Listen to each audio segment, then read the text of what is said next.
Hello, আসসালামু আলাইকুম। সবাই কেমন আছেন? আশা করি ভালো আছেন। আমিও ভালো আছি। আজকের টপিক হইছে কোন দেশে যেতে আপনার কত বছর বয়স প্রয়োজন? আপনি হয়তো জানেন না যে কোন দেশে যেতে আপনার কত বছর বয়স প্রয়োজন। আমি আজকে বিস্তারিত বলবো কোন দেশে যেতে আপনার কত বছর বয়স, সীমাবদ্ধতা কত, এত থেকে এত।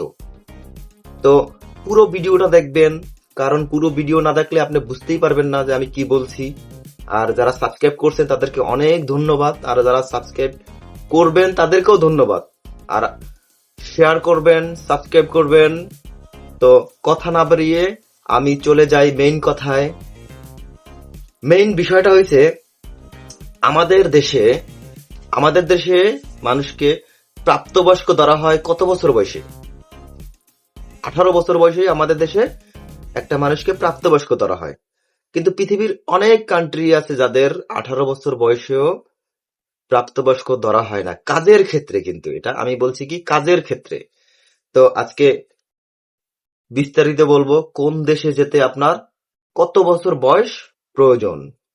তো প্রথমেই যেই দেশটার কথা বলবো, আমাদের দেশ থেকে সবচেয়ে বেশি যে দেশে লোক যায় সেটা হচ্ছে আমাদের মহানবী আলাইহিস সাল্লামের যেখানে জন্ম, সেটা হচ্ছে সৌদি আরব।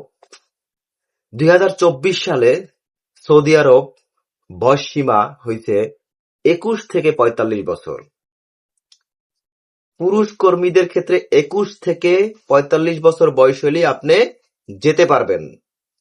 কোন প্রকার দালালের খপ্পরে পড়বেন না যে আপনারে 17 বছরে পাঠায় দেবে। 21 হইলেই আপনি যেতে পারবেন। আর মহিলা যারা হাউসকিপিং আছে, মহিলা, তাদের বয়স সীমা হইতে 25 থেকে 45। এটা হচ্ছে সৌদি আরবের ক্ষেত্রে। আমাদের দ্বিতীয় শ্রমবাজার যেটা আছে মালয়েশিয়া বা ওমানে, ওমানে কত বছর বয়স প্রয়োজন? পূর্বে কিন্তু ওমানে আপনার 18 বছর বয়সেই নিত, কিন্তু 2024 সালে এসে তারা 20 বছরের নিচে কোনো শ্রমিক ওমানে নেয় না। তো ওমানে আপনার 20 বছরের নিচে হলে আপনি যেতে পারবেন না। তারপরে আসি আমার দুবাই। 2024 সালে 2024 সালে দুবাইতে আপনার বয়স সর্বনিম্ন 18 হইলেই আপনি দুবাইতে যেতে পারবেন। সর্বনিম্ন 18 বছর বয়স হইলেই কিন্তু আপনি দুবাইতে যেতে পারবেন। কাতারে যেতে হইলেও সেম, আপনি 18 বছর বয়স হইলেই আপনি কাতারে যেতে পারবেন। তাইলে আপনি ওয়ার্ক পারমিট হিসাবে 18 বছরে যেতে পারবেন। তৃতীয় হইছে কুয়েত। কুয়েত যেতে আপনাকে অবশ্যই সর্বনিম্ন 21 বছর হতেই হবে। 21 বছরের নিচে হলে আপনি কুয়েত কোনোভাবেই যেতে পারবেন না। চতুর্থ মালয়েশিয়া। মালয়েশিয়া অনেকেই আমাদের দেশ থেকে ওয়ার্ক পারমিট নিয়ে যায়, তাদের বয়স সীমা 21 বছর। 21 বছরের নিচে হলে আপনি মালয়েশিয়া যেতে পারবেন না। তারপরে হয়েছে সিঙ্গাপুর। সিঙ্গাপুর আপনি যদি যেতে চান তাহলে অবশ্যই আপনার বয়স লাগবে 21। 21-এর উপরে 35, 45, 40 বছর হইলে আপনি যেতে পারবেন। পঞ্চম হইল বাহরাইন। তো বাহরাইনে আপনি 2024 সালের বয়স সীমা হয়েছে 21 বছর। আপনি বাহরাইনে 21 বছর হইলেই যেতে পারবেন। তো আজকের ভিডিওটা কিন্তু বেশি একটা লম্বা হয়নি, কারণ আমি বিস্তারিত আলাপ করেছি যে কোন দেশে যেতে কত বছর আপনার দরকার। আর ইউরোপ যদি আপনি যেতে চান, ইউরোপে ম্যাক্সিমাম দেশেই 18 বছরের উপরে হলে ওয়ার্ক পারমিট আপনি যেতে পারবেন। আর ট্যুরিস্ট ভিসা, তারপরে আপনার আপনার বিজনেস ভিসা, এগুলার জন্য কোনো বয়স সীমা বাধা নেই। আপনি যে কোনো বয়স হইলে আপনি ট্যুরিস্ট হিসাবে যে কোনো দেশেই আপনি যেতে পারবেন। আপনার তারপরে আপনার সৌদি আরবের বিষয়টা হয়েছে, সৌদি আরবে কিন্তু আপনার 21 বছরের নিচে অনেকেই আগে পাঠায় দিছে, কিন্তু এখন আর কিন্তু সৌদি আরবে 21 বছরের নিচে যায় না, নেয় না তারা। আর একটা খুবই ইম্পর্টেন্ট বিষয় হয়েছে, আপনারা মানে পরবর্তী যে ভিডিওটা নিয়ে কথা বলবো সেই ভিডিও সম্পর্কে আমি বলবো। কালকে যে ভিডিও নিয়ে আমি কথা বলবো, আমি বলবো যে কোন কোন দেশে এই মুহূর্তে আপনি ওয়ার্ক পারমিটে যেতে পারবেন, কোন কোন দেশে আপনার ওয়ার্ক পারমিটে যেতে পারবেন। কেন বলতেছি, কারণ আপনি আমার কালকের ভিডিওটা যদি দেখেন তাহলে আপনি বুঝবেন যে কোন কোন দেশে যেতে পারবেন। আপনাকে দালাল বা অন্য কেউ যদি এসে বলে ভাই আপনাকে আমি অমুক দেশে পাঠিয়ে দেব, কিন্তু আপনি তো জানেনই না ওই দেশে আসলে আমাদের দেশ থেকে ওয়ার্ক পারমিটের লোকজন যেতে পারে কিনা। আমাদের দেশে এরকমই কিন্তু হয় যে একটা ট্রেন চালু হয়ে গেছে, অমুক দেশে নিতেছে লোক যাইতেছে, অথচ সেই দেশে বাংলাদেশ থেকে ওয়ার্ক পারমিট হয়ই না। আপনার কাছে টাকা নিয়ে বসে আছে, হয়তো লোভনীয় কোনো কান্ট্রি।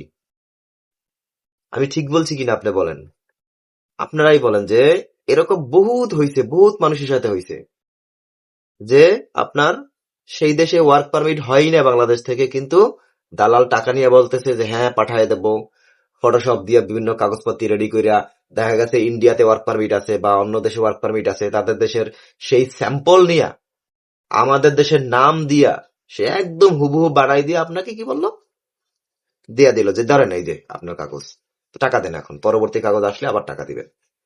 তো এই ধরনের প্রতারণায় কখনোই আপনারা পড়বেন না। অবশ্যই আপনি জানবেন যে আপনার ওই দেশে ওয়ার্ক পারমিট হয় কি না।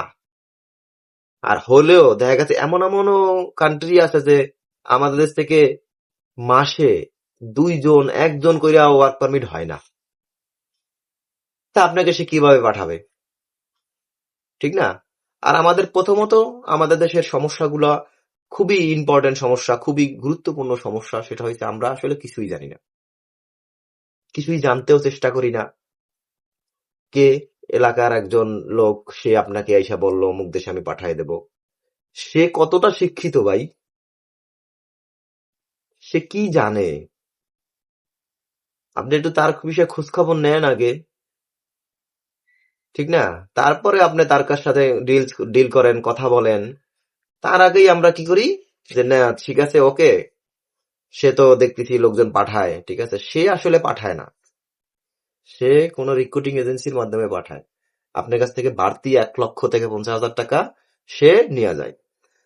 বারবার আমি বলছি, প্রতিটা ভিডিওতেই বলি, আপনারা কোনো গভর্নমেন্ট অ্যাপ্রুভাল লাইসেন্স প্রাপ্ত ব্যক্তি ছাড়া, কোম্পানি ছাড়া কাউকে টাকা পয়সা লেনদেন করবেন না, কাউকে না। আপনার যার বাংলাদেশের রিক্রুটিং লাইসেন্স আছে, রিক্রুটিং লাইসেন্স বলতে যার আরএল আছে গভর্নমেন্ট কর্তৃক, সে আরএল প্রাপ্ত, তার একটা অফিস আছে। কারণ যখন বিএমইটিতে লাইসেন্স অন্তর্ভুক্ত হয়, তার ঠিকানা, তার নাম, তার এমপ্লয়ি কয়জন আছে, এমপ্লয়ীদের নাম, সবকিছুই কিন্তু গভর্নমেন্টের ওয়েবসাইটে থাকে। আপনি সার্চ দিলেই, বিএমইটি ওয়েবসাইটে গিয়ে সার্চ দিলেই পাবেন যে এই আরএল এ কে মালিক, আপনি যাচাই করতে পারবেন। কিন্তু আপনি ওকে যে কিভাবে যাচাই করবেন বলেন? সে আপনার মতন আরো 50 জন মানুষের কাছে টাকা নিয়া সে কি করলো, অন্য একটা বাসস্থান খুঁজে নিল। এটা তো আমাদের দেশে অহরহ হইতেছে না? তা আপনি টাকা দিলে অবশ্যই সাবধান। আপনার যদি কোনো ধরনের কোনো হেল্প দরকার হয়, আমার ফেসবুক পেজে গিয়া মেসেজ করেন, কোন দেশে যাবেন আমি আপনাকে ফুল থিওরি বলে দিব যে এইভাবে যাবেন, এইভাবে। তো ভিডিও লম্বা করব না, শেষ করব। যারা সাবস্ক্রাইব করছেন আবারও তাদেরকে অনেক ধন্যবাদ জানাই। আর যারা এই মুহূর্তে ভিডিওটা দেখতেছেন তারা অবশ্যই সাবস্ক্রাইব করবেন, কারণ প্রতিনিয়ত নতুন নতুন ইনফরমেশন আসবে, আপনারা সেগুলো জানতে পারবেন। আসসালামু আলাইকুম। আজকের মতন এখানেই ভিডিও শেষ করলাম। আল্লাহ হাফেজ।